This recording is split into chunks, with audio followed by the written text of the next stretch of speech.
Confused. All right, guys, welcome back to another episode of Something Super Podcast. I'm Steve.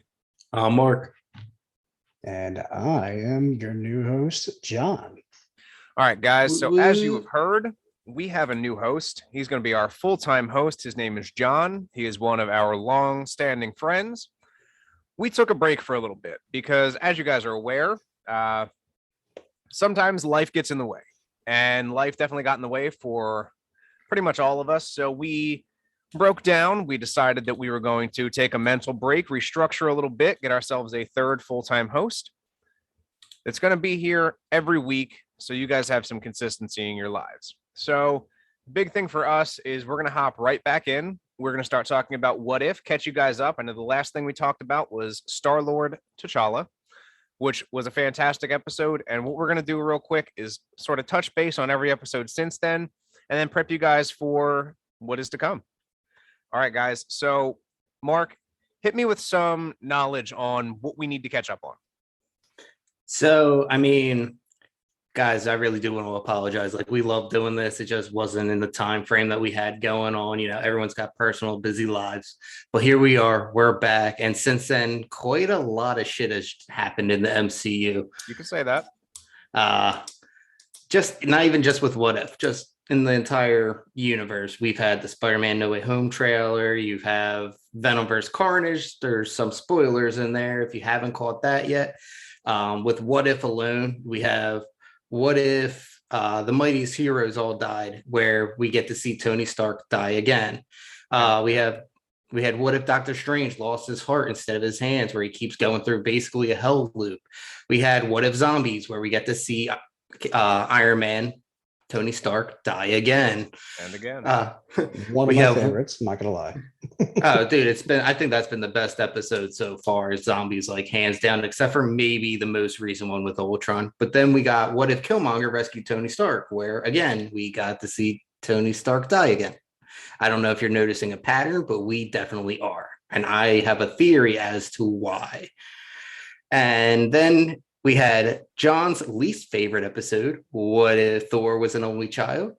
And we'll touch on that in just a moment. We'll give John his shining light on his debut episode. But the most recent one we had is What If Ultron won, which I've been saying for however long. Steve, you could attest to this. I've been saying that Ultron was underutilized, that they made him a bitch, when really he's an Avenger level threat, like maybe bigger than an Avenger level threat in the comics. So I think, yeah, that's pretty much where we're at, though. So I think a big thing, just to sort of touch base before we actually get to the episode, when we sort of dive in, let's just talk about the Ultron movie. So the movie that they introduced Ultron as a character. Age of Ultron. Yes, correct. Mm-hmm. But Tony and Bruce Banner were sitting there having a conversation, and they deal in ifs. Armor around the world. Yeah, well, but they deal in ifs, and I didn't necessarily say what if, but they deal in uncertainties, in what could be's. And I think that, obviously, while it's not a direct correlation to this, I think it had a huge factor in sort of what if this happened. They wanted to prepare for any of the what ifs, and that's sort of what Ultron's programming, his base set was. Obviously, he turned out to be a carnivorous monster who wanted to just destroy the world, because after spending 5 minutes on the internet, like most of us, you realize that, I'm not really not worth it. Yeah, it's not worth it. I was going to say, who wouldn't after that point, right? So, hell, the world went into like a vortex of spiraling chaos because Facebook was down for a day. Like, let's get real here, guys. So, all right, back to What If the World Lost Its Mightiest Heroes. That's the first episode we're going to touch on. It's episode 3 of the series. So I think that was huge. I think that it was one of those episodes that really put a twist on some of the characters you've known and loved, and some characters that we don't really know too much about, but it's an interesting take on their reactions to certain things. So before I get too spoily on us, John, you've recently watched most of the episodes in succession. So what did you think of the world losing its mightiest heroes? All right, so that one I'm actually drawing a blank on. I'm not gonna lie. It's probably been a good 2 weeks, but from what I remember is that let's see. Was the murder Uh, mystery episode? that's correct. Murder mystery episode where Romanoff was being accused of all the deaths. Here we go. It's coming back to me. All right, so where Dr. Romanoff was being accused of every, not Dr. Romanoff, but Agent Romanoff was being accused of all these deaths. The Hulk, the Hawkeye, and just because she was around at the whole every single time, and it was very interesting. Even it was boggling me. I was like, how who might this be that's killing him off? Because obviously Agent Romanoff, we all think that there's no way, and the ending was pretty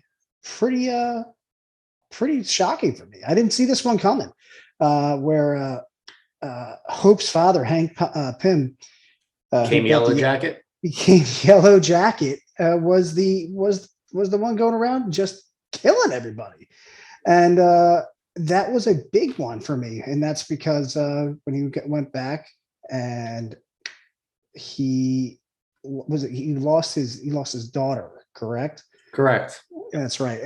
Hope in, died. in this what if episode, that was a revenge plot. It was, I'm going to go around and kill every single Avenger because you guys obviously couldn't save my daughter. How can you save the world? And this is what I'm going to stick it to. And it was awesome how Fury kind of established that little what, the bait and switch kind of thing at the end. That was awesome. If you guys, When he was guys working remember. with Loki. Yes, that was awesome. And Loki's been a really a very prominent character in this what if, not even just what if, but in Marvel Phase 4. lately, Yeah. in phase 4, sorry. Um, it's been great to see his development as a character. We all met him as a just Jerk an off. evil jerk off asshole. Like, we can't wait for this guy to be done. It's going to be one and over. And he just never left.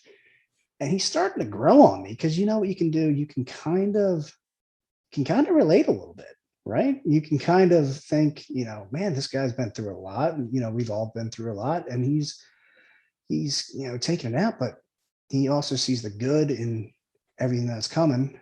And although we can also be jerk offs, just like Loki, in the end, he just can't really go that extra distance to really end it all for all of his enemies, correct?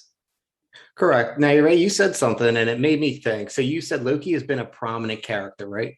Mm-hmm. So we have Ant-Man and the Quantumanium coming out pretty soon. I believe early next year, if I'm not mistaken, maybe late next year. Yep. Have you guys also noticed that like during phase 3, like Ant-Man, he had 2 movies, but like, he never played like a significant role in anything, like in the greater scheme of things. But now, like this episode we're talking about, you have Hank Pym, who's like the villain. In the zombie episode that we're going to get to, you had Hope, who was pretty much the hero. Like, do you think that this is just them trying to give them their due, or do you think they're trying to also build up hype for that movie, which could possibly, we got Kang the Conqueror in the Loki series, like that could have a major impact on Ultimate Multiverse going on, not just with Spider-Man and Doctor Strange. I think they're going to focus on the Ant-Man and Wasp series. There's a lot of theories out there, which is kind of true because he's in another dimension where he's one of the strongest Avengers. There's a huge theory on that, to where he can go into this other dimension and just go. I mean, look, you saw Hank Pym just destroy the Avengers.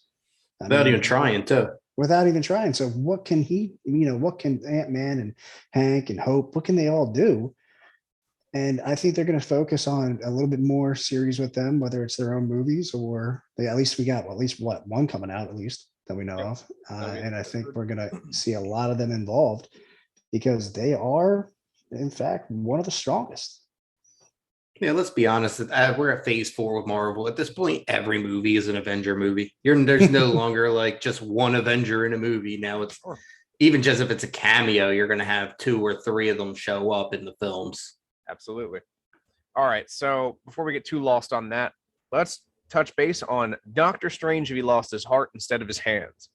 And obviously, we've seen it. If you, our listeners, have seen it, you know he didn't literally lose the organ in his heart. He lost the love of his life, Christine. And this is the episode in which we learn about absolute points, parts of time that cannot be changed no matter what you do. Tony Stark's death.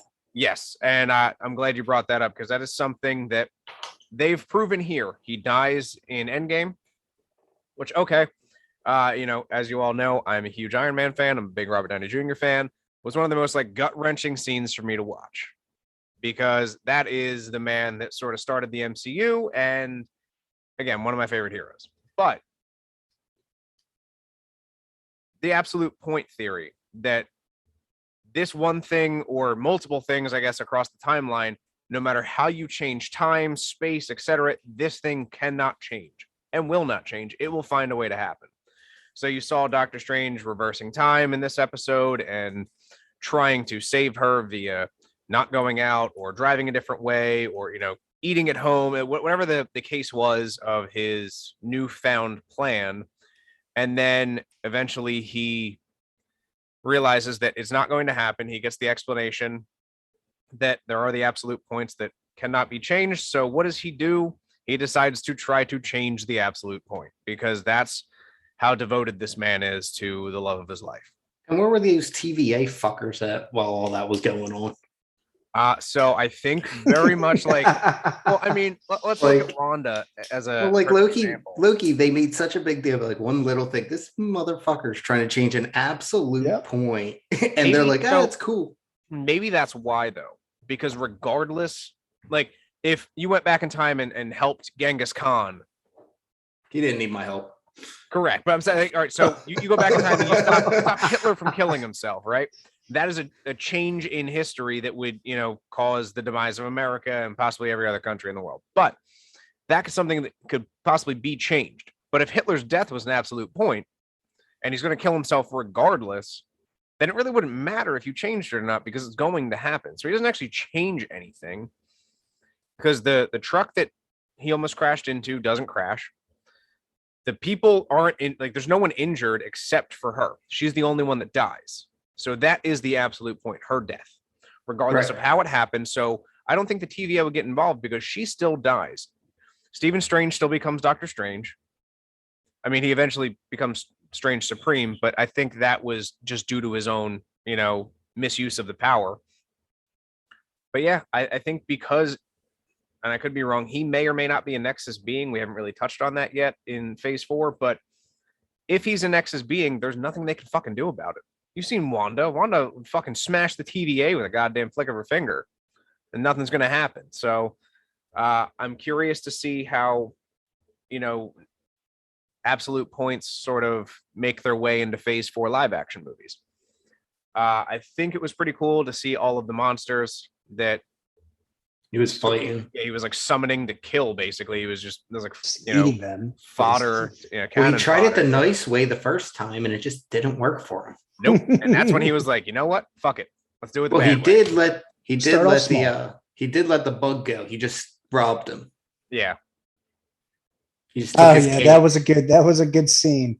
He just took his cape. Like, no way, I'm not doing bugs. He's like, I'll take the cape though.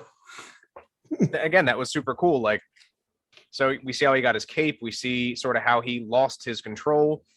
And, before we get too spoily, Doctor Strange or the Strange Supreme does make another appearance, a later episode. So again, this sort of brought us back to the original Doctor Strange movie and how things would have panned out differently if he went down a bad path. So, sorry, I'm kind of trying to keep this all within a nice, neat box. I know we don't really do that here. Everything gets off the rails very quickly here on Something Super.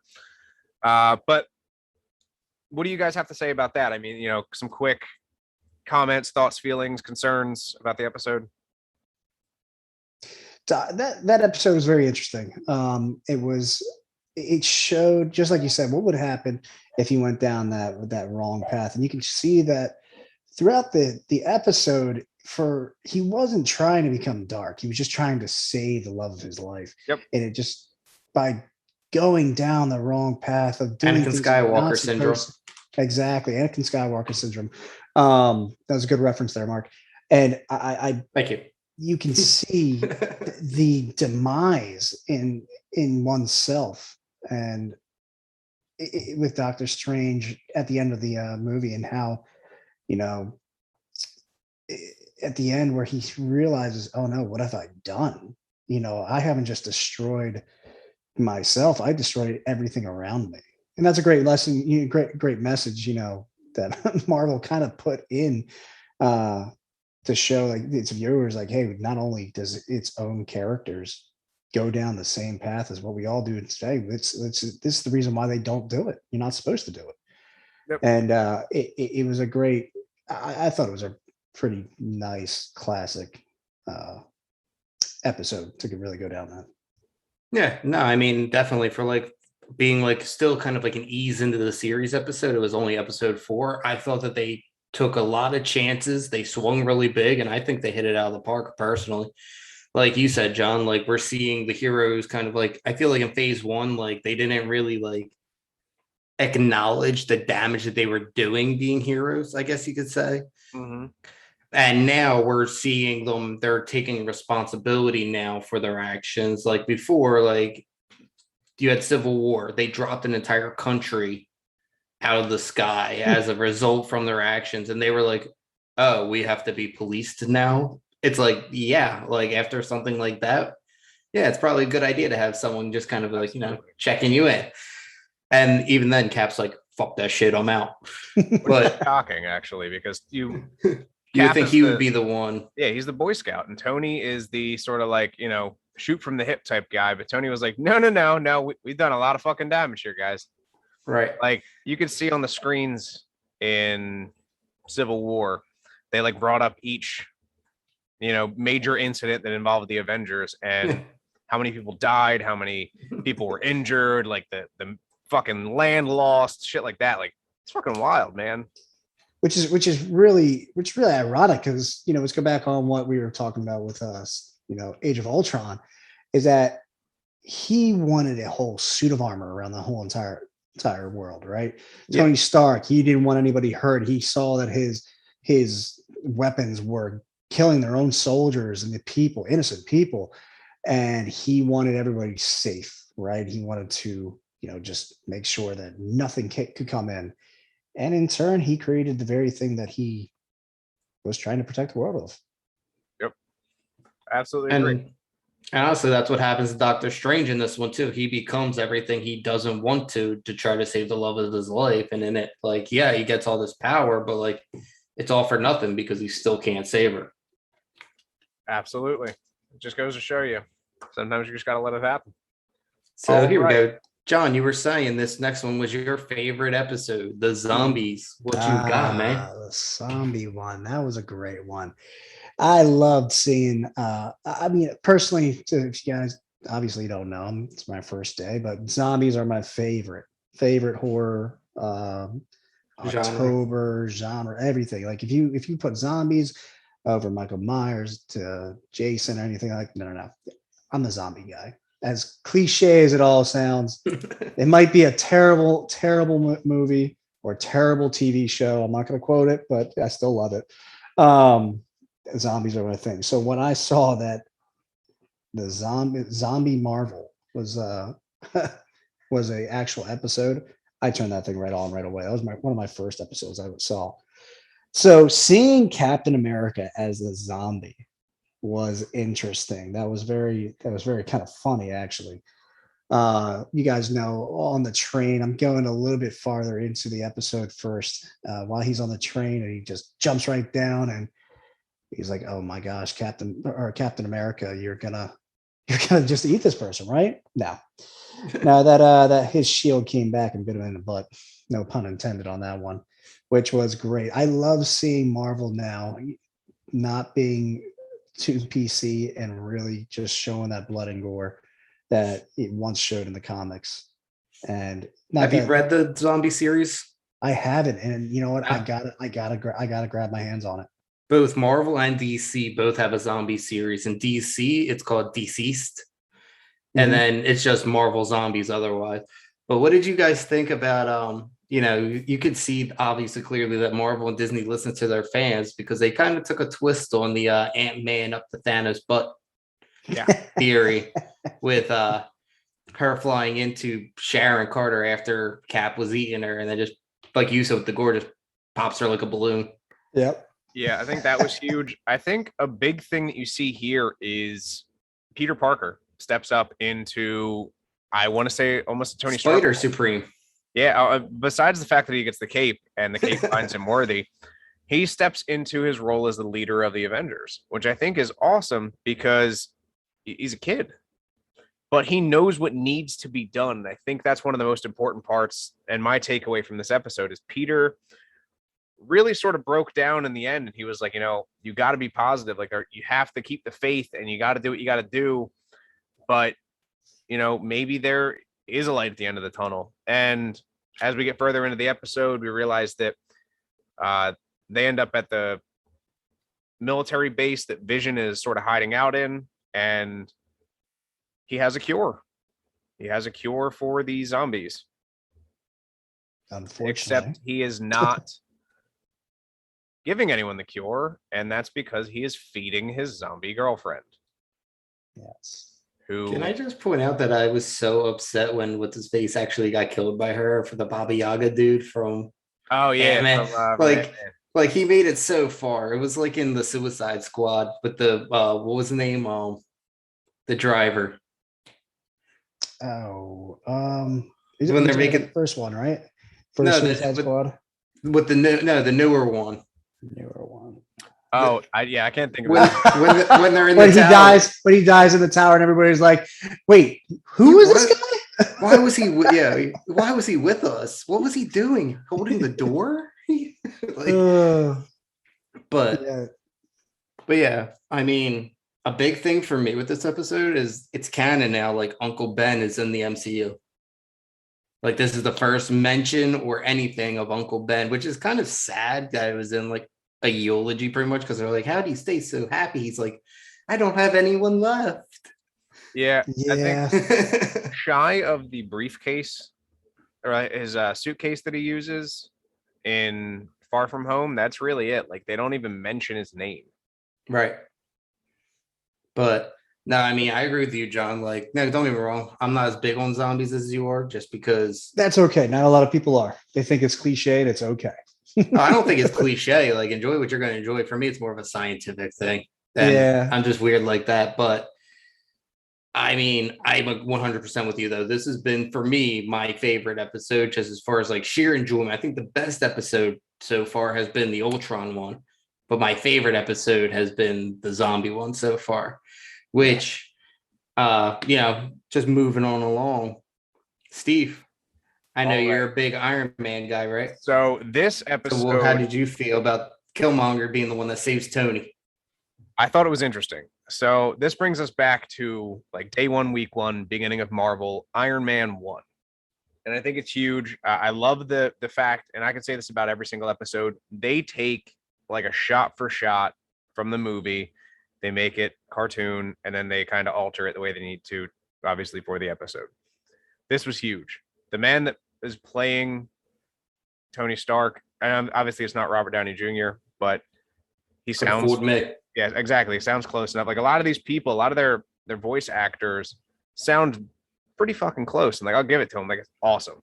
So for me, this was, bringing it right back to the beginning. It was sort of a nostalgic feel. But then when the Jericho missile lands next to Tony, instead of him getting blown up and stuck in the cave and doing the whole thing, he gets saved by Killmonger. And then they work together, which obviously we know Killmonger is like a special forces guy. We know he's a bad motherfucker, but like he's a genius, like a straight up fucking genius. And that's like rarely touched on at least in the movies, and I think it's something that needs to be delved into a little bit further. Obviously, in the MCU, Black Panther's dead. R.I.P. Chadwick Boseman, fantastic actor.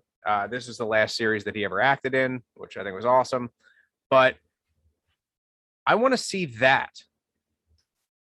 I would like to see like the deep, dark secrets of Killmonger in the fact that he is fucking wildly intelligent, like MIT level, Tony Stark level intelligent. They built these things together. They built the robots. Obviously Killmonger had ulterior motives here, but they built them together, and that's fucking insane. So there's three things that I love about this episode that when like just that you mentioned like the robots and all. So the first thing was that they actually keep it very accurate in Black Panther. They do mention that he does a tour in Afghanistan, and it would have been right around the time that Tony Stark was there. So him like showing up, it's not like, oh, they just kind of like the way that I'm looking at like Ultron using the Infinity Stones. Now it's kind of like tell the story you need to. They can do what the story needs them to at this point, Absolutely. even though Loki just made the biggest deal about them being paperweights outside of their thing. But for me with this, like they just completely kind of forgot that rule unless they're going to morph it some other way.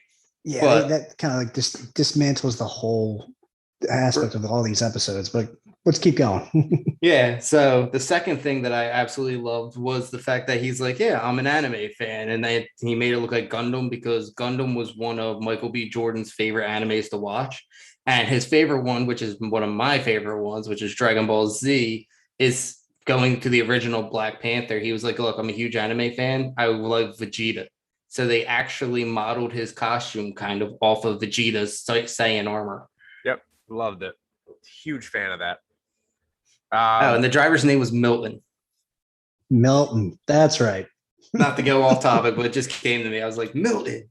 So Yes. But Killmonger. he ends up basically tricking the Wakandan government into believing that he is on their side, even though he planned the attack. He's the one that led them there. He had the kill switch to turn off the robots. And then turn them right back on. Exactly. And like this dude is, so he's a master tactician. Now, obviously, given the proper motivation in the right direction, he could be one of the biggest assets to the Avengers. But because he is in the position that he's in, and now he is the new Black Panther, like he took the herb, he is he's fucking OP as shit right now. Like, let's be fucking real. The dude's a genius. He's mastered multiple types of fucking fighting styles, and he's one of the strongest fucking people in Wakanda with all of their tech at his disposal. I'm sorry, man. It's fucking him and Ultron that I'm afraid of right now.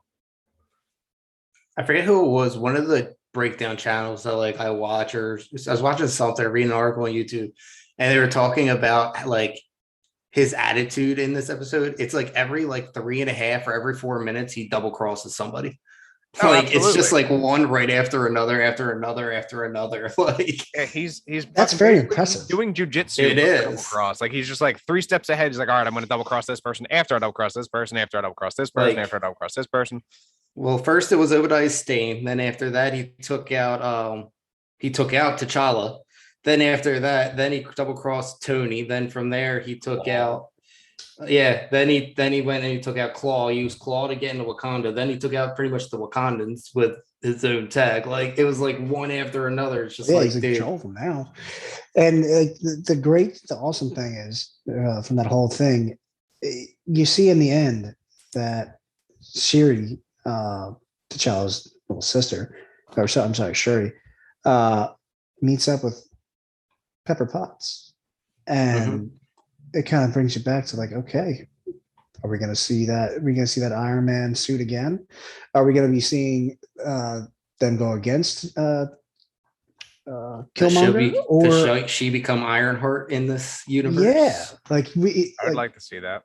this is another Shuri has- example of Marvel listening to its audience, because Yep. how many times have you heard, hey, how cool would it be to see a Killmonger as the next Black Panther? You know, how cool would it been if he didn't die in the first Black Panther? You know, how cool would it have been to think, you know what, he could have been the Right. next one. And not that Shuri isn't going to be a great Black Panther. From what I believe, she is going to be the new Black Panther. Is that I think confirmed? so. I think that's like Yeah. what they're moving towards.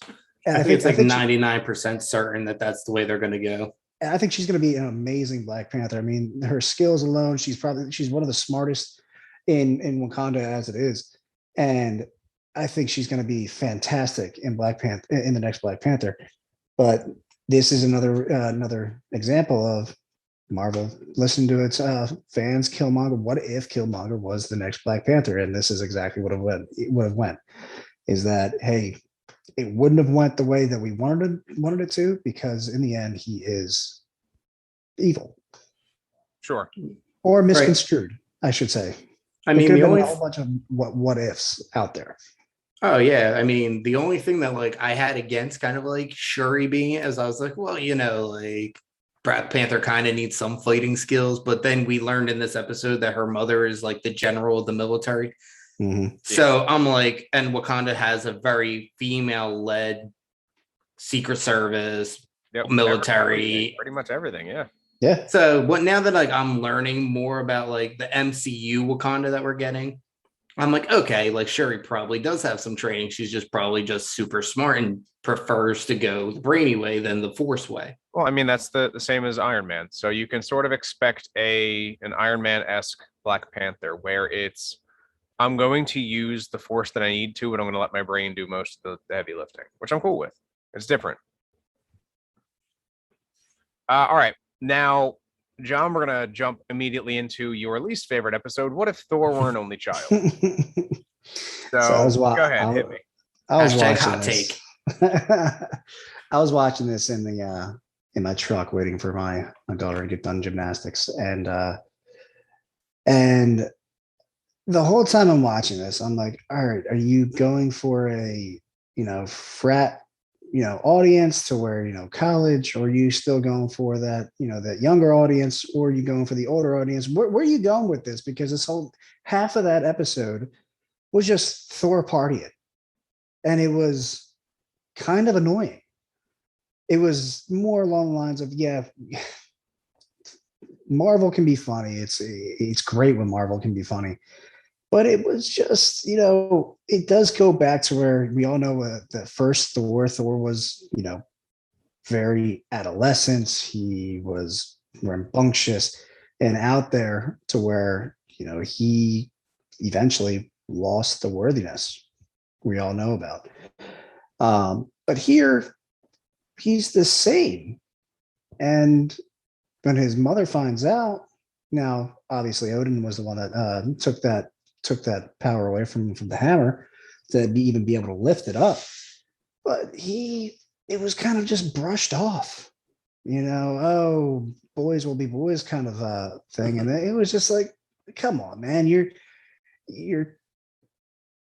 the movie itself. Now it's the movie, and then you got the comics. They're all different. But the movie itself, he was very, very, very strict on, he's becoming the king. When Odin goes into his deep sleep, he's ruling at that point, and it was just a joke. And So, I get it. I want to touch on that. I think that's because, and again, I don't know. I am a middle child, so That might be it. Okay.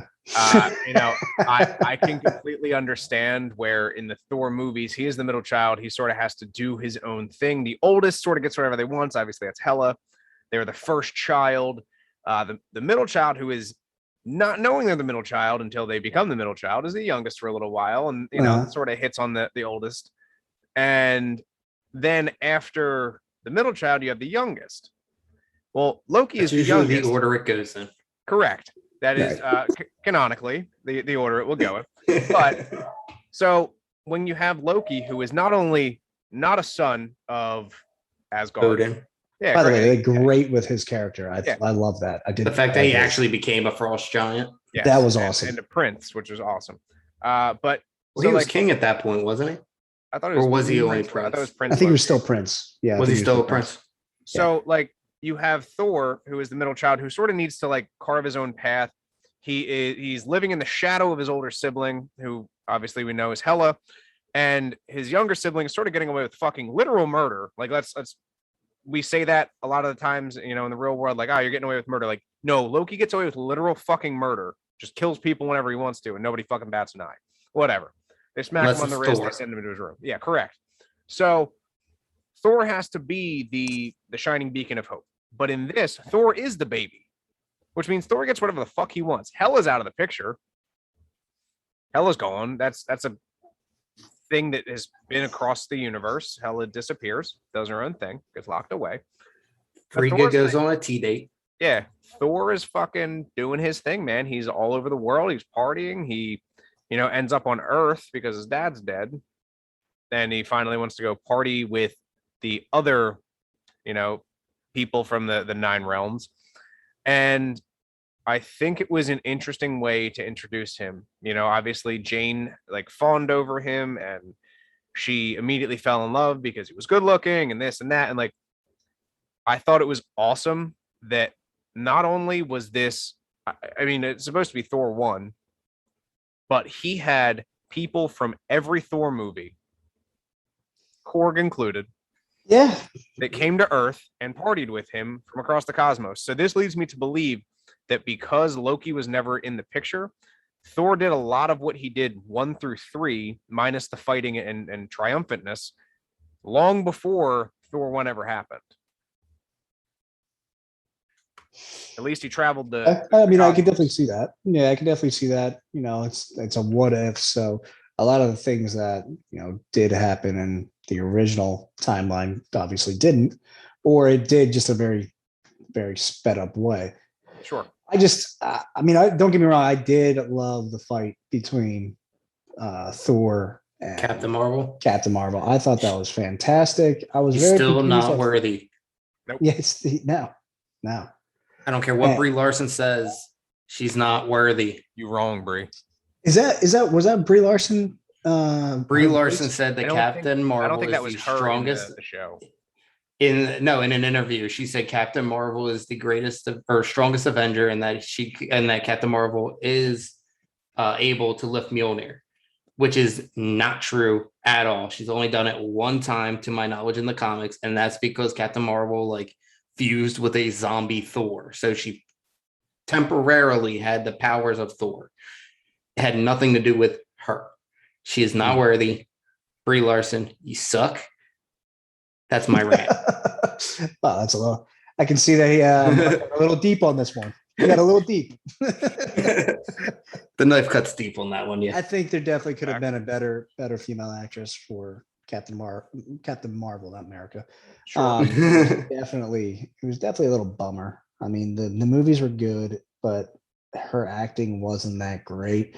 Her only, I guess, her only memorable line that I remember was Endgame, where she says, "Hi, Peter Parker," which was a pretty good line. That's about it. That's all I really cared for with her character throughout her movie and Endgame. I disagree with you. I don't think Brie Larson was a bad actress. I think she's a bad person. That's me. Oh my She's not God. Amber Heard. We went dark quick. Now, let's put it this way. She's not Amber Heard. Yeah, correct. She's Well, not yeah, beating no, her no. husband, but Yes, no, that To our But knowledge. unfortunately. I think so here's the thing, man. I'm not saying she's out here kicking puppies and promoting bad stuff on the internet. You just need to learn your place in the Marvel universe, and you are not that person. So if I played Tony Stark and then I'm Iron Man, cool, awesome. But if I come back to the real world where we all live, and I'm yeah, you know what? I'm the strongest Avenger. I can do whatever I am wrong because Right. because it is wrong. The things that are coming out of my mouth is just utter bullshit. And let's call it what it is. It's bullshit. She's not the strongest Avenger. She is one of the strongest Avengers, but No argument. yeah, fucking Christ, Wanda Maximoff would wipe her off the Oh, face of the fucking earth without easily. question. Ultron, or Jean Vision. Grey. We'll call him Vision. Yeah, Jean Grey. And we're talking fucking people that haven't even been introduced to the fucking MCU yet. Would straight fucking wipe their ass with her. But Easily. she is strong. I'll give her that. Is she worthy to hold Mjolnir? No. Do I think that they waited far too long to bring her into the movies because there was a lot of threats that she probably could have helped out with? Absolutely. And for that, I think you're an arrogant, egotistical prick. We needed you. You let the world almost get fucking destroyed a bunch of times, and then you came down and you were like, you know what? I guess this is good enough for me. Well, I'll hold fucking on. help out. I'll put a stop on that. Is it really, not Brie Larson, but Captain Marvel? Is it really Captain Marvel's fault? I mean, did she know all No, those so- times with Ultron and Loki just trying to, take? Did she Yes. know? Yes, but It's insinuated she did because they were like, well, where were you? And she was like, well, there's other planets that don't have an Avengers. correct. So she- it was kind of like, Okay, I implied do that she remember knew. that. Okay. so So it's again, insinuated that. she knew what was going on, but she didn't feel it was worthy of her to come down and help with Correct. because the event she had faith that the Avengers would handle it. And they Like did. she trusted Nick Fury. Correct. So, and I'm not saying she's wrong for that. I'm saying that Brie Larson is wrong for coming out into the real world and fucking saying- running her mouth, saying all this shit about Captain Marvel, and she don't know fuck all. Sorry. That's like that would be like if I came onto this show and like, hey guys, obviously Captain America is the best, strongest, and most faithful freaking cat. We actually did an episode about that, so you're good. Yeah, we Well, but for my example is I'm coming on as I'm no professional at Marvel, DC, or superheroes. I am exactly what the audience is. I am them, average. I am the average listener who wants to learn more, wants to know more. And it maybe even some of the listeners are actually thinking like, man, this guy doesn't really know half the stuff that I know, which is great. Because the more and more that we as an audience and as a host, at least for me, get to listen together, we're just going to learn more and more every single time. no, I mean, well, first off, you came to the right place. Yes. So Between yeah, my DC knowledge and Steve's Marvel and the little bits on the opposite sides that we know. yeah, I mean, none of us here claim to be pros at anything. We don't know it all, but we will absolutely do our research to figure it all out. So None with of that us are being Ultron. said- yes, correct. With that being said, that's our perfect segue into what if Ultron won? Oh, So man. this touches on if the program was never stopped, that Ultron was going to be uploaded into what we now know as Vision's body. So Jarvis never gets recreated, never takes over the Vision body, and Ultron basically becomes a fucking Wakandan nightmare because he is made of vibranium, comes out fucking swinging heavy with an Infinity Stone bolted into his head, and here we are. He goes to fucking Avengers Tower and literally fucking rips Thanos in half. Like not Mhm. even a Doesn't question. even think about it. And I think this is what you were talking about with the Vision being underutilized, and it is solely because Vision is Ultron. no, Vision is too good. Well, yeah, Vision himself. We're not talking Ultron Vision. We are talking regular MCU. he falls in the Captain Marvel spectrum of they can't use Captain Marvel because it's like with DC. You have all this shit that goes on in Gotham where most of them are just people with PhDs. Why don't the Flash and Superman literally just spend 30 seconds running through the entire city, collecting all the criminals and just arrest them all at once? Yep. Because it's Or- too OP. Yeah. And I think that's, one of the big things. Vision himself, I don't think that he's OP. I think that he believes that he is too good to be used in any sort of manner in which he's being used.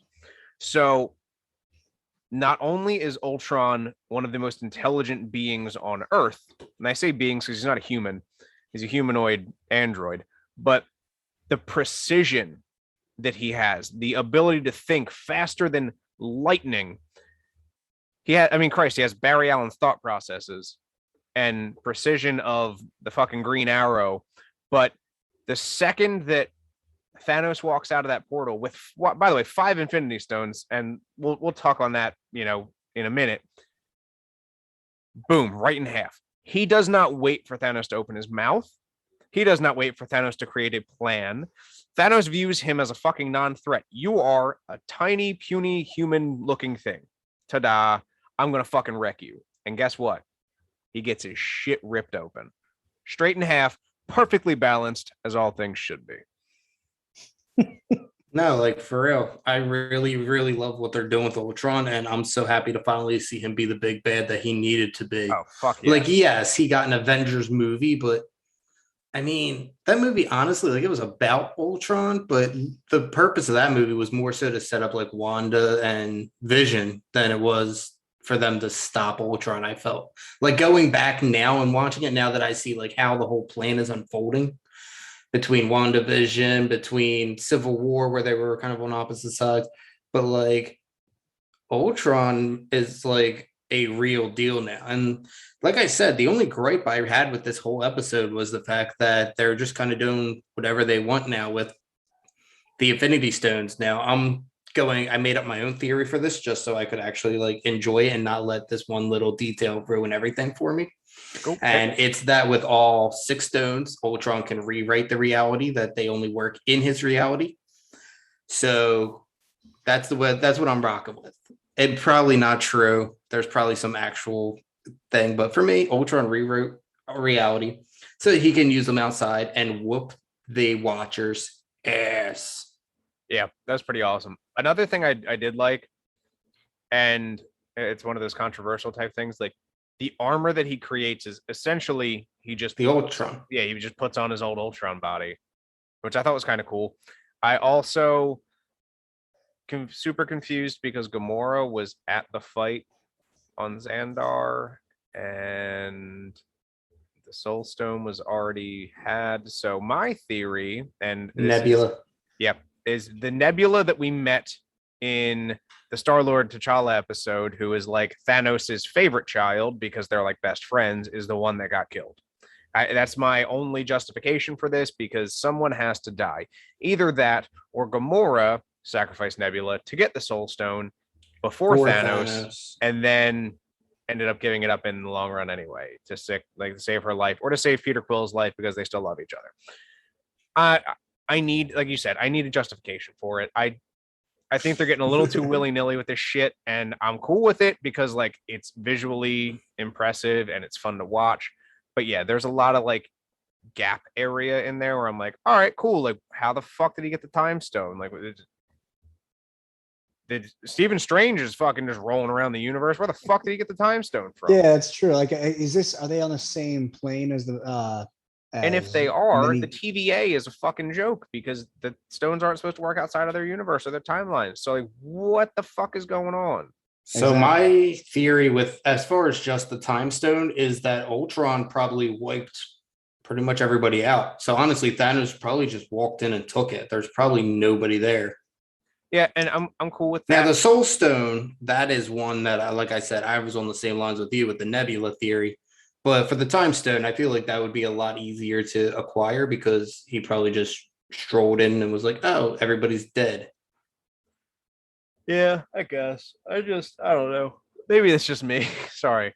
Yeah, it was one of those confusing things. Again, I'm sure that the MCU, if you sat down with any of the people that wrote this episode, they could explain it away. But yeah, it's one of those things where it was a head scratcher when I saw it, and I was like, okay, he's got 5. That's cool. And I was like, wait, hold on, where the fuck are we? We're at Age of Ultron. Like, this is way early. So he must have started this fucking forever ago.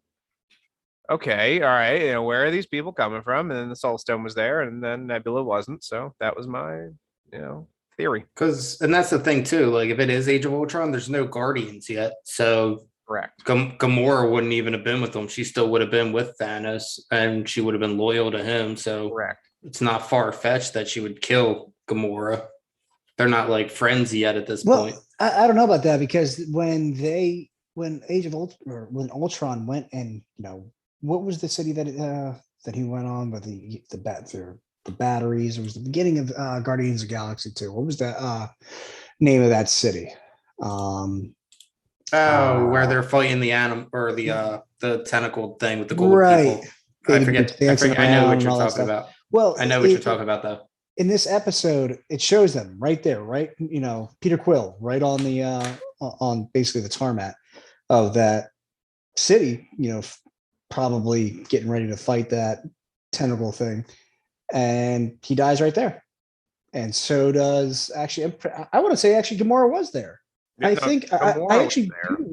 Gamora will be back because in the trailer there was the Avenger shot, but instead of like the Avengers, it was like Gamora, probably Strange Supreme, and I think there was like one or two other people, but Gamora is one of them. And what I think the Watcher's doing now is taking from all these episodes, going back and grabbing individual people.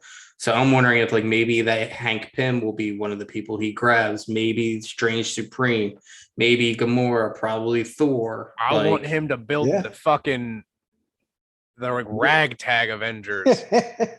That's what I really think it's going to lead up to, and they're going to be the ones that fight Ultron because Avengers fucking with A. no rules is what it's all about.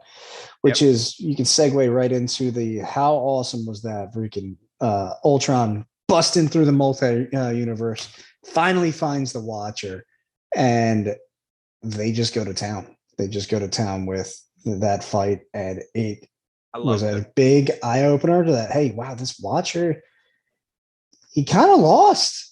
I mean, he really did kind of lose. I say kinda, he did. He ran like a bitch. So Yeah. let me ask you guys a question. Did you notice that we'll talk first episode, what if Captain Carter were the first Avenger? The Watcher's sort of in the background, very like, omnipresent being. He's sort of off in the distance. You really only see his eyes, a light outline of his head. Episodes 2, 3, 4, 5, 6, and 7, he gets closer and closer and closer. You start to see more of his facial features. He's getting into the universe at this point. I mean, Christ, he's just barely in the sky. Doctor Strange even notices him. Well, I was gonna say he comes face to face with Strange Supreme in his episode. Correct. And he yells at him and then he peels back out. But in the What If Ultron one, he's back to the silhouette. He's back to just the shining eyes. I think there's multiple Watchers. Well, I'm not even saying that. I think this Watcher in particular is fucking terrified. So he pulled the fight, like you said, he turned tail and ran. But he got far enough back where he wouldn't be as easily noticed as the Doctor Strange episode.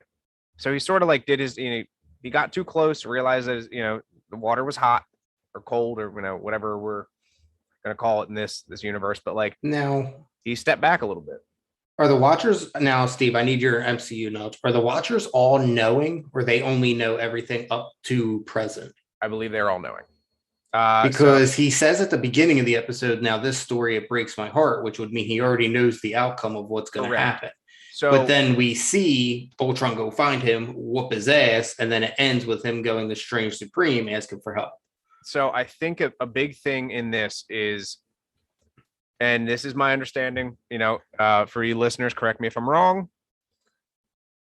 The Watcher basically views everything like a comic book. He can read through the pages, flip through the pages, go backward, and you'll see the Watcher's hand will wave through the screen, and you'll see it go forward and backward in time.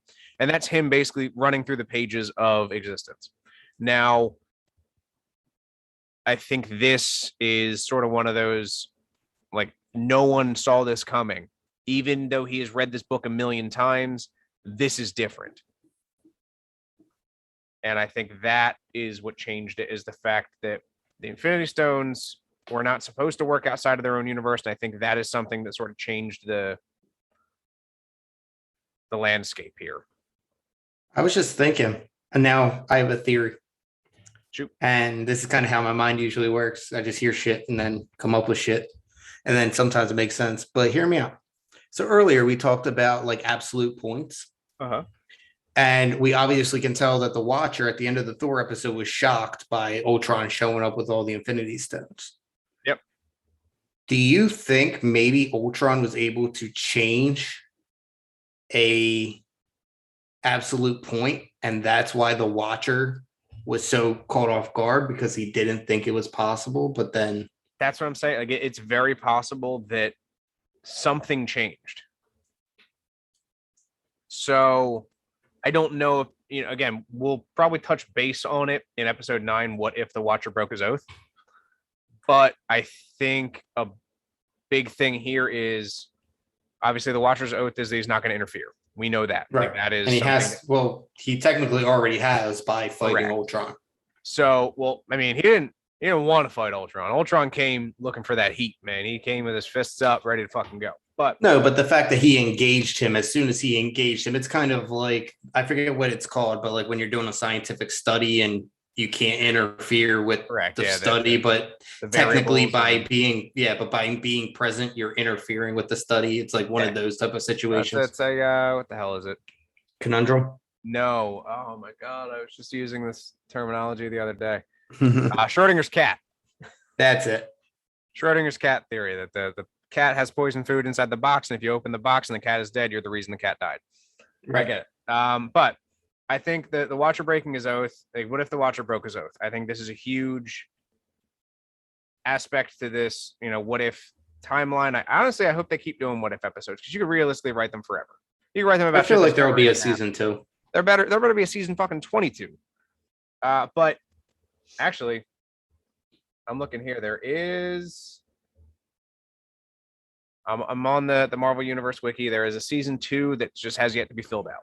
So, whatever. But if the Watcher breaks his oath and he wants to throw hands with Ultron, again, I think, like we said, he's going to sort of back off a little bit. He grabs Doctor Strange. He's going to grab a couple different characters. Hell, I'd like to see Spider-Man Supreme come in to play. Like, that'd be cool as shit. Get all those powerful people from the Peggy. timelines. Yeah, Peggy Carter as the Captain Carter. Like, all of those major people. Killmonger. Fucking Hank Pym, Thor, Loki. Like, I think that would be fucking cool as shit to have all of these people combine and create like the Dirty Avengers, and then beat the shit out of Ultron. I think it would be a cool theory. Very nice. What if? Right. Now, Mark, brief study or browsing on the wiki. It says that, to go back to how many Watchers that you think there are, it says that there was actually 3 Watchers briefly Right. seen in the Guardians of the Galaxy. Yeah, they're sitting there talking with Stan Lee. Yep. Yeah, or Stan Lee. Because that's where the So- Stan Lee was a Watcher theory came from. And that's how he could cameo in every single movie.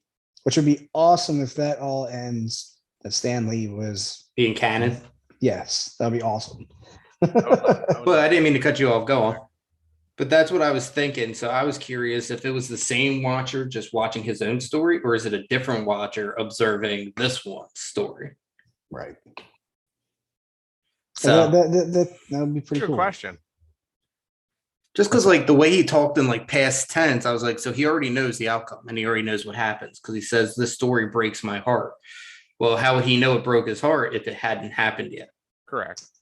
Oh, think- so Yes, Go on. I think he knows it happened, but I think at this point, because the Watcher's not allowed to change anything, he knows it's going to happen. So you just got to kind of let it happen.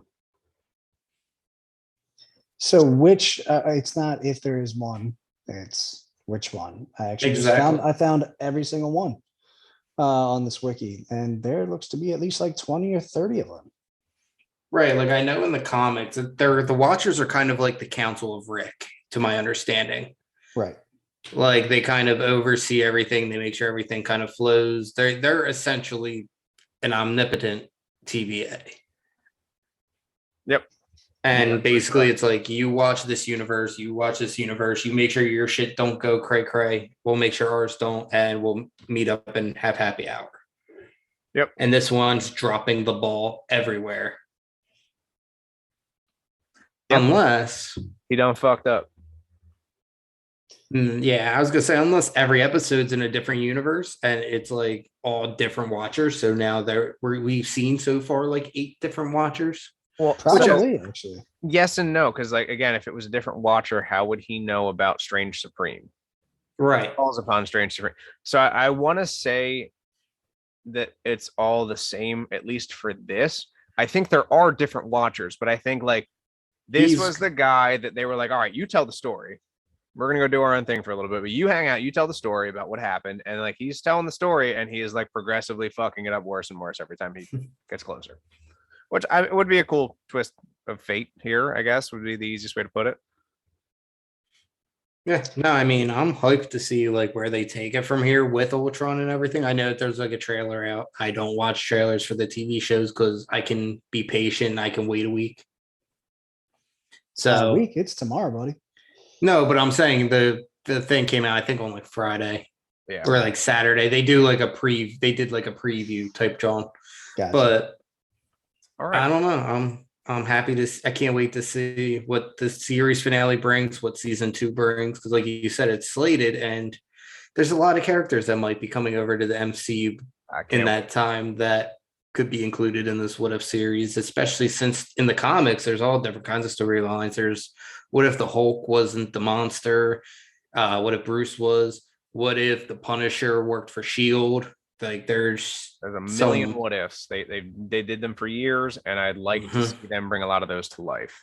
I would like to see a continuance on the zombie universe. Yeah. I don't know. That'd be I pretty mean, cool. you're gonna end showing like zombie. You end it showing a zombie Thanos, but like you're not gonna go anywhere with that. Like that's kind of a little tease, but Yeah, absolutely. Well, I So think that'd be a pretty good wrap up right there. What do you guys think? That's we're gonna be seeing it tomorrow. The what if he breaks his oath? So we'll see what comes of that. What do you think, guys?